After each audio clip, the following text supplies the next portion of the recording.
Hi everyone, it's Hayes, and in today's video I'm going to be breaking down and analysing the Shanghai Special. I only got to watch it twice just because it's an hour long. It's not like the other episodes that are only 20 minutes and are quite quick and easy to consume. However, I am going to spoil pretty much everything that happens, so if you haven't watched it yet, there is a link down below to where you can watch it. And as always, I will check back in a couple of days to see if those links are working and try and replace them with other links, but eventually, no links will work for any of the episodes I do these commentaries about, and you'll just have to wait until it gets uploaded to either Netflix or Disney+. So please go and watch it before I spoil it all for you, but then come back and let's break it down together.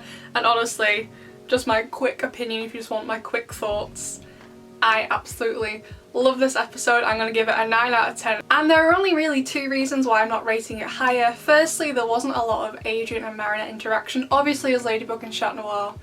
I mean, actually there wasn't a lot of interaction between them in their superhero forms either, but there wasn't a lot of interaction between them. And whilst this Shanghai Special was definitely about Marinette and Faye, who is the girl who becomes Lady Dragon, whilst I appreciate that, I definitely watch Miraculous for the interaction between them. Me as a viewer, I personally watch Miraculous for the interaction between Adrian and Marinette in whatever form. Preferably in Adrian and Marinette when they're in their civilian forms, not their superhero forms. But I'll take whatever I can get. We didn't get a lot of any kind of interaction between them in any type of attire, to be honest. It was very, very limited. So that's one of the reasons why. And second of all, again, the same reason why I gave Truth a 9 out of 10 is I managed to guess a lot of the stuff that was going to happen. Fortunately, I didn't guess anything to do with the climax and how everything was resolved because I thought it was absolutely amazing, but I guessed a lot of the build-up with the prodigious being stolen and then Faye having to steal things in order to buy it back, and the guy didn't tell her it had already been sold. I'd already guessed quite a lot of it. So whilst I'm glad I was right, I'm also kind of sad of oh okay, it does make you enjoy it less when you know what's going to happen. That generally happens when you know what's going to happen, you don't enjoy it as much. But just overall, I thought this special was literally amazing. I did prefer the New York special just because purely we got more Adrian and Marinette interaction, just my personal preference, but I thought it was amazing. It was well written, well thought out, well developed, literally everything about it was pretty much almost sheer perfection. The only thing I really wanted from it was more interaction between the two main characters, but other than that, it was amazing. I guess in this one, Adrian kind of took a back seat and Faye kind of became the other main character with Marinette. So it was more of Marinette and Faye rather than Marinette and Adrian, which I don't mind, but I am here for Adrianette. I am an Adrianette stan. So I'm kind of going to split this video into two parts. The first part is going to be any questions / critiques I have about it, and don't get me wrong, whilst I thought it was amazing, there's still some things I have questions about. And then the second half is just going to be talking about some of my favourite moments from the episode. And also please excuse my hair because I had a shower and then I saw the English subtitles were out for it, so my hair's wet.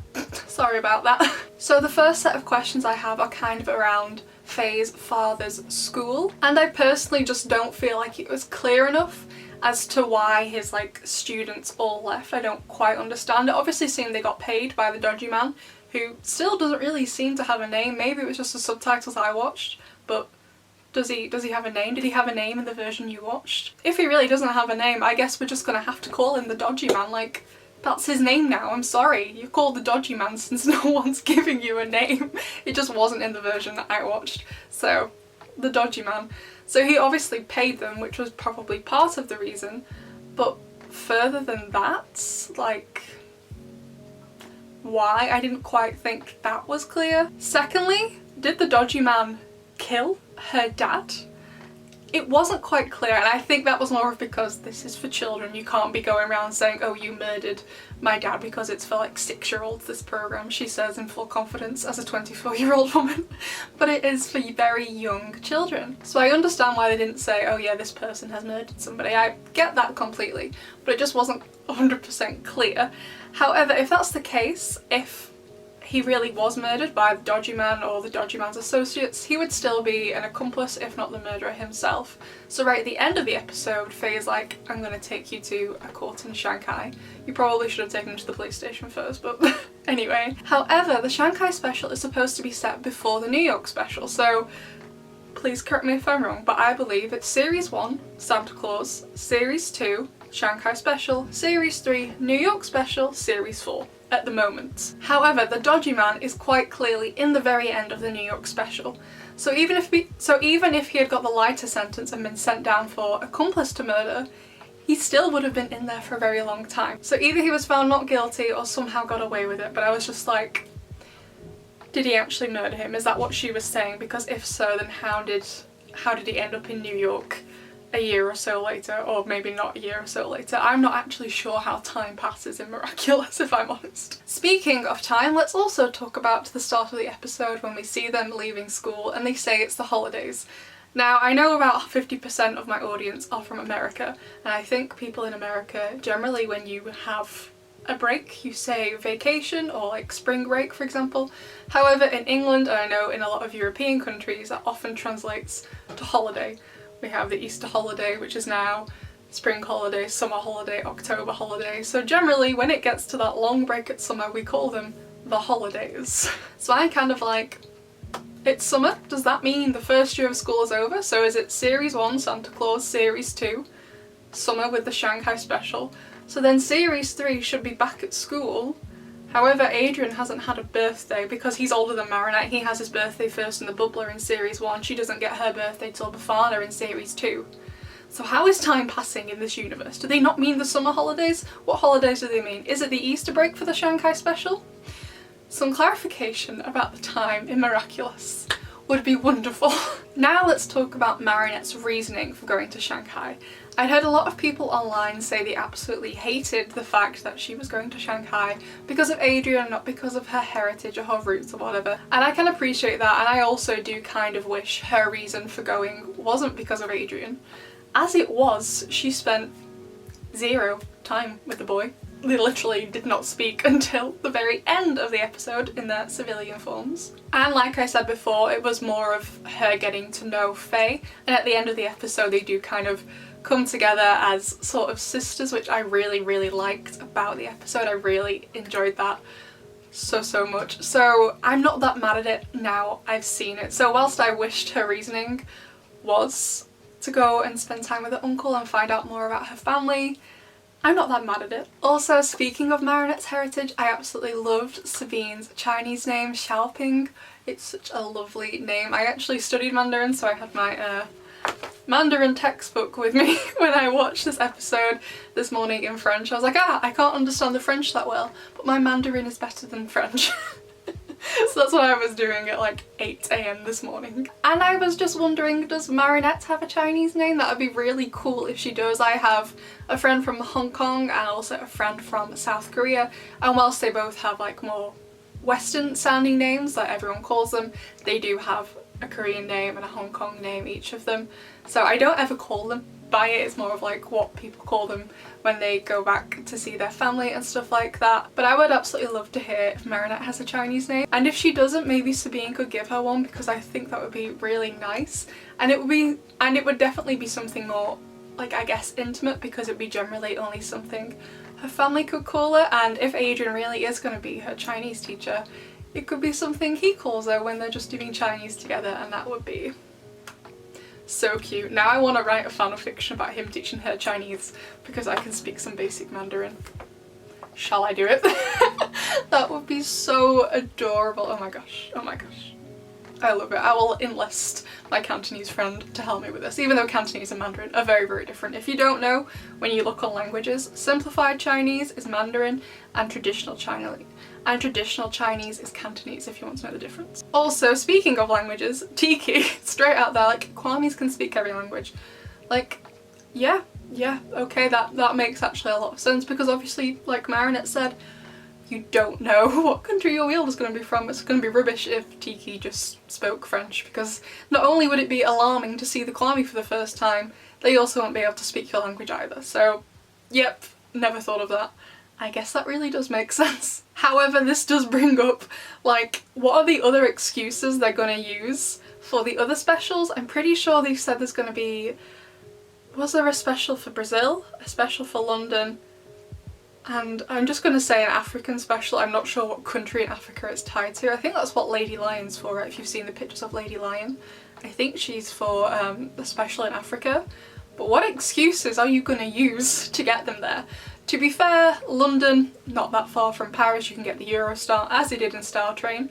And Africa isn't that far depending where they go. Like if they go to Morocco, it's not that far. If you like got a plane from Gibraltar, or sorry, a boat from Gibraltar, Morocco isn't that far away from there. But I was just like, what are the excuses you're going to use to get them there? Okay, New York, class trip. Okay, Shanghai, part of Marinette's family are originally from there. But what about the rest of the countries you're going to go to? I'm going to be intrigued to see how creative they're going to be with the excuses of these two people going to the same countries over and over again. Now my next question is directed at Daddy Agrest himself. Now, he said on the plane and later on in the episode as well that he's been waiting to do this with the prodigious for 15 years. However, Emily, his wife, has not been dead / disappeared for that long. It's only been like a year or maybe 2 by this point, but it definitely hasn't been 15 years. So I'm a bit confused as to what exactly he's been waiting to do, because Ladybug and Chat Noir haven't been around that long. So that thing, it was just 15 years? Have I missed something, gone completely over my head? Like, what was he waiting 15 years for? I'm not sure. Also, I'm just going to quickly point something out. So in the doll scene, which I absolutely loved, when Adrian and the bodyguard were just walking along the river in Shanghai, and the bodyguard sees the stall where they're selling the dolls. First of all, there are 2 dolls of presumably heroes that I'm pretty sure, maybe I'm just being stupid, I'll put them on the screen, but I'm pretty sure they aren't related to any heroes yet. So I'm assuming we're going to see them in the future. I believe one was like in a red suit, looked a bit like Scarlet Moth from the end of season 2 in Catalyst, I think.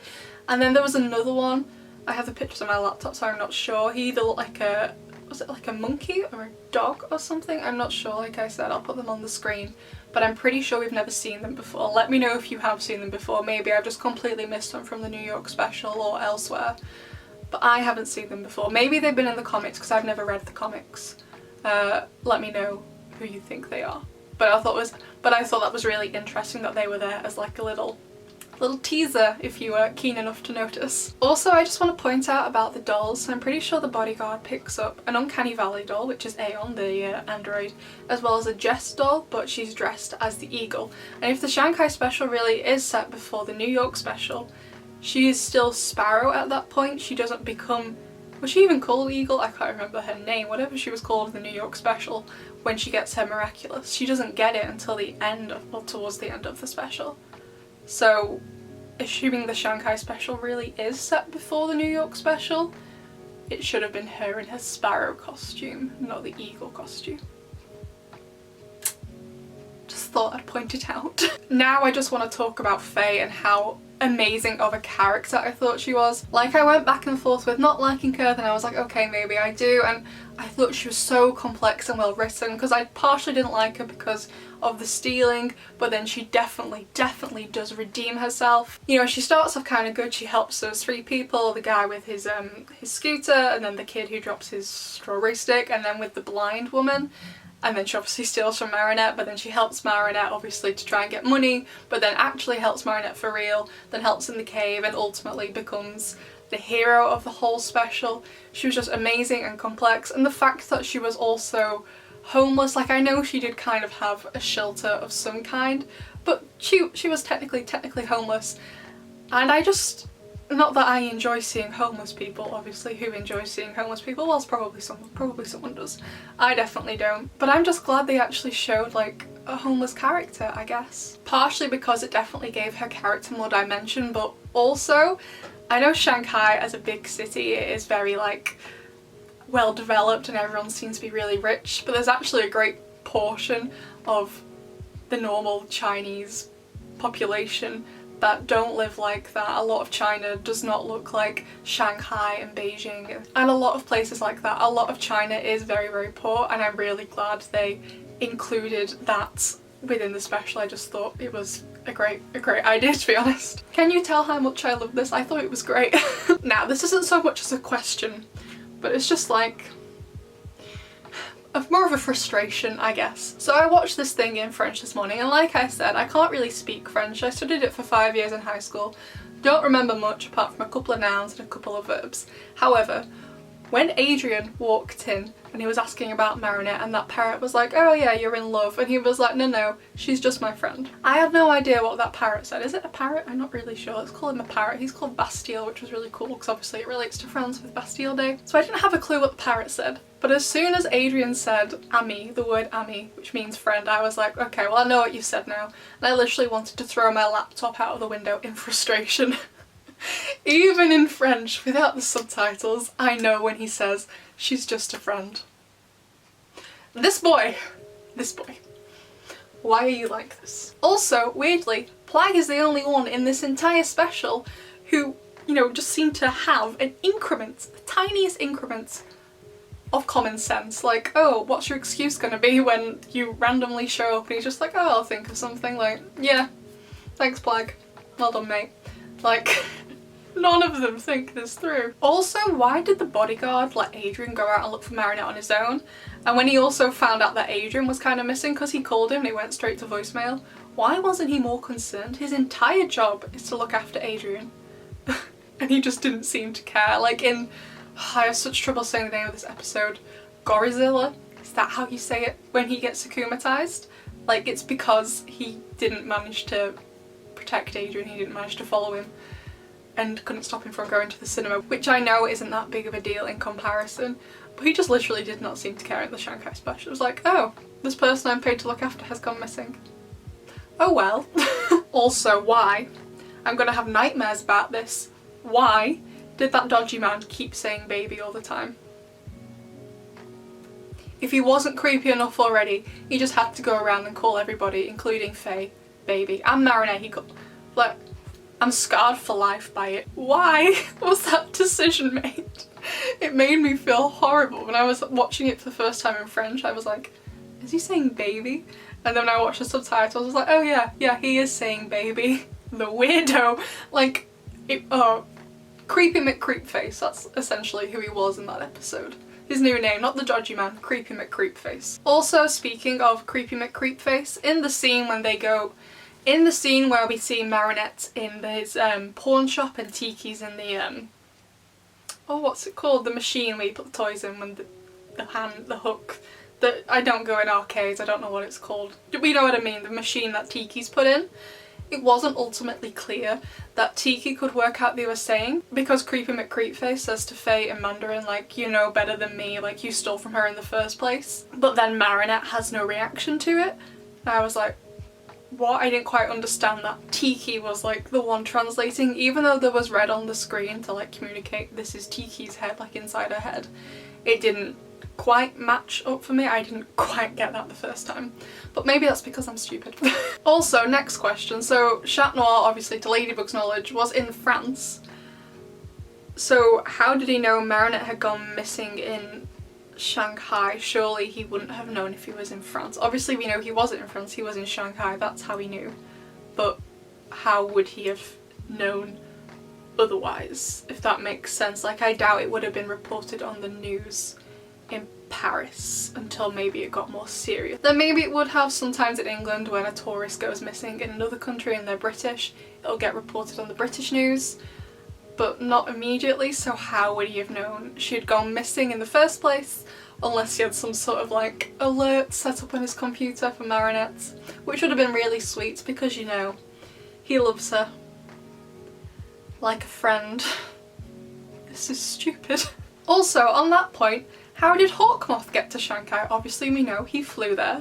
However, at this point, assuming it's before season 2, and everyone told me in the truth video yesterday, thank you by the way, that Natalie stole the grimoire, I think that's what it's called, I get the name for it wrong all the time. She stole it so they could read it to repair the Peacock Miraculous, and they would also then have the recipes for the power-ups. So first of all, question, is Hawkmoth going to start using any of the power-ups? That'd be cool to see if it changes the Akuma, for example. However, at this point, he didn't have the book and didn't know how to read it, so he wouldn't have been able to fly there. Now, Now, it's obviously questionable that Ladybug and Chat Noir didn't know that, but if they just applied some critical thinking skills, they maybe could have put some guesses forward as to who Hawkmoth is. Also, Gabriel was there hearing Marinette, Faye and Creepy McCreepface talk about her earrings and how much they meant to her. So why can't either Marinette, Daddy Agrest or Adrian put 2 and 2 together and start working out who's been in the same locations at the same time these superheroes are? Like, whoever gets the first hearing test as well as eye test in this trio of stupidness is gonna win this, because the only reason at this point they haven't worked out who everyone is blind stupidity. That is the only reason. Please, all 3 of you, go and get a hearing test and go and get an eye test, because this is beyond ridiculous at this point. Now, the next thing I want to talk about is, and I think it's important to talk about, is Hawkmoth and Chat Noir dying. So a lot of people have been commenting on my videos that they think Chat Noir's gonna die, just in general, not necessarily in the Shanghai Special.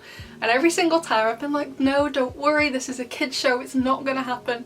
None of the main characters are gonna die. Emily might die, but that's okay, because no one's emotionally invested in her and it's probably not gonna be a violent death. Gabriel will probably just turn off the light support machine he has for her and she will die really peacefully. It'll be sad, but it will be okay for children to watch. And then they both die in this episode. However, it was obviously going to be okay, since once they did the Miraculous Ladybug it would be fine, like with Aeon in the New York Special. And it was also a fantasy death. So I don't think this means that they're going to die in the actual show.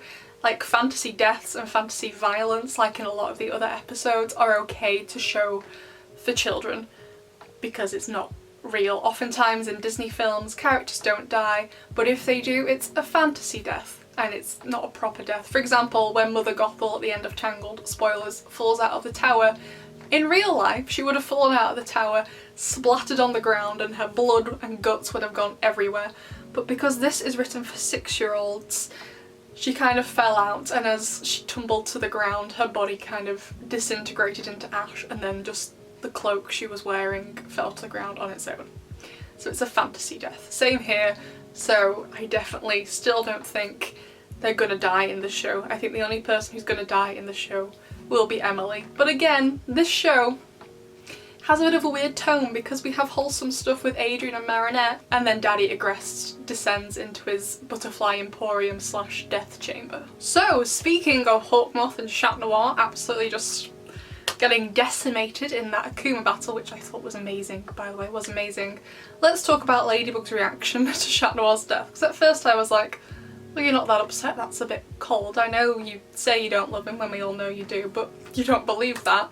So I was just a bit like, oh, that's a bit cold even for you. However, I was kind of like, she obviously knows, like, she is the leader in this situation. She is more of the main character than Chat Noir is. Sorry if you hate Marinette, she is the main character of the show with Adrian coming in at a very close second, but second nonetheless. Sorry, mate. However, she is the one in charge and she knows because she's a good leader and she's responsible, hence why she's the guardian and not Adrian. She knows she has a job to do, she'll mourn him after, and she probably also knows that Lucky Charm is going to fix it. So at first I was like, seems a bit mean. However, she knows she can't wait around and cry about this forever. She's got to act and do something. The final question I have is about Faye and the 2 prodigii? I don't know, I find it such a weird word to say. So she has obviously the dragon one with all the different animals on as like a necklace, right? And then she gets back the bracelet that her dad gave her. But like, is she allowed to wield 2 at once? Like Nuru said on the plane that the reason the Miraculous are used are because the prodigii, are too powerful. And now she's got 2 at once? I feel like you should maybe just take one off her or let her be the guardian of the other one or something. I don't know, I was a bit unsure on that. Or maybe it wasn't ultimately clear, but can you actually transform with the bracelet, or do you just like get the Qualamy to go with it? I'm not quite sure what was going on there, so I was a bit confused because Nuru was like, these are really powerful, and Daddy Agrest was like, yeah, that's why I'm using it, because I want the power. Okay, so now we're going to talk about the best bits, and honestly there were so many best bits. First of all, the theme song. I've had that theme song stuck in my head all day, and I'm sure it's going to be stuck in my head for most of tomorrow. was so good. And again, we have the bodyguard on the plane being the serene little cloud he is. I loved it in the New York special and I love it now. I just want to put him on planes to see how he reacts because it's so cute and wholesome. Speaking of cute and wholesome, so are Marinette and her uncle, and I absolutely love the addition of Bastille. It's like Marinette's uncle's like own Kwame sort of thing, even though it has no magic. I thought it was a great idea. I loved this special, it was so good. Also, the doll section. So cute. Adrian's bodyguard is definitely a child at heart, and when Adrian saw what he was doing, he was just so nice about it. I think they're so sweet together. I want to see more interaction between them because obviously Adrian spends a great deal of time with his bodyguard. They probably have a better relationship than Adrian does with his dad. So I really like their dynamic, especially Adrian's like little fond smile after he saw what he was doing.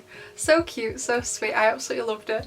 And I also know, I'm not sure what episode it is, but I'm pretty sure there's an episode later. I actually think it's with a Majestia doll and a Night Owl doll where he's like sat by the stairs in the mansion and he's like kissing them, making them kiss. I'm not sure what episode it is. Can someone let me know what episode that is? I've completely forgotten. It's so cute. I absolutely loved that part. I laughed so much this morning when I saw it. I also loved Marinette's and Faye's relationship in this. It developed so well and they are definitely sisters. It was so good. And also Jiejie, if you don't know, it means older sister, which I can definitely get behind. I'm not actually sure how old Faye is, but with how responsible she is and just generally how she looks, she does seem to be a little older than Marinette. I don't think by much, just a little, maybe a couple of years. I'm kind of putting Faye in my head about the same age as Luca, so no older than 18, but definitely older than 13/14 like Marinette and Adrian are. I also loved Hawkmoth and his total disregard for children, grabbing Faye and absolutely yeeting her down a well. It was just amazing. I love it. Like, you know, he's even thrown his own son off the Arch of Triomphe. We love to see it. Also, can I just say, I know like my whole thing is writing since I'm an author, and I don't know a great deal about animation, but this whole episode looked amazing, especially first of all of the fight scenes. Second of all, Chat Noir's cataclysm in the cave. That looked sick. It was amazing. I absolutely loved it. But third of all, everything to do with Faye's transformation and all the different animals. It was there was like a bear, a snake, praying mantis, a monkey, a horse, a tiger, the dragon, did I already say the dragon? All of them, the bear, did I say the bear, the bird, whatever. Like, it was just all so amazing. I thought it was a really cool and unique idea. At first I was wondering if it was going to be similar to the Dragon Miraculous that unfortunately Kagami wears, in that it has like 3 different powers, but that doesn't seem to be the case. It was completely different from the other Dragon Miraculous we've seen. I guess because this one's a prodigious, it's more powerful, and also Faye didn't need to go and recharge, so I'm just wondering more about like the rules surrounding the prodigious, but I absolutely loved it. And I also loved that there was like a trial around it, that she had to like harness all the powers of them. That really does make sense since it is more powerful. Like, yeah, why not? And maybe you should consider doing that for the Miraculous as well, considering what happened with Chloe and the Bee Miraculous. But I thought it was a great idea how all the animals were like controlled by different emotions. Like, was the bear with calm? I can't remember the rest of them, but I thought it was such a cool and unique idea. Loved it. I also loved the way the Akuma, the final Akuma, was solved. It was so unique. I absolutely love also the design of him with like, you could see like his insides and then like his stomach. So cool. Also the Ladybug and Chat Noir hug when he came back to life. You can't convince me that these two aren't in love with each other, and I will be taking no constructive criticism on that at this time, or any time actually. They love each other. End of argument. And also, is it called Meishi? I've already forgotten how to say his name. I'm so sorry if that's not how you say it. He was so cute, the little Kwame, I guess, that Faye gets at the end. So adorable. And so were like all the other little, was it Renlings? Is that what they were called? Is he a Renling then? I'm not sure.